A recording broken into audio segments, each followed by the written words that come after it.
Want to know how to ask Cursor AI to add to-do suggestions in Cursor AI? Well, no worries. In this video, I'm going to show you an easy step-by-step guide on how you can do it. It's super simple and under a minute, so let's get straight to it. Now, first things first, you need to just simply open up your Cursor AI application. So make sure you open it up, and once you've opened it up, you should be onto this interface right here. And now once you're onto this interface, here I have this code with me right here. This is our code. You can just simply open up any code that you like. And now once you're on this code here, what you can do is you can just simply select Ctrl+A, which just select the entire code. And now once I've selected the entire code, just simply select Ctrl+K.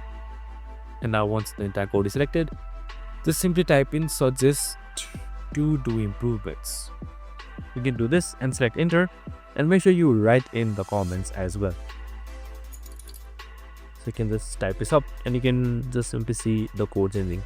So if you want something different, we can just simply select Ctrl+L and then just do the same as well. Just simply, as you can see right here, you can just simply select enter and it should have you do it. And that's it. I hope this video helped. If it did, make sure to like, subscribe and tune in with us for more of these videos. See you in the next one.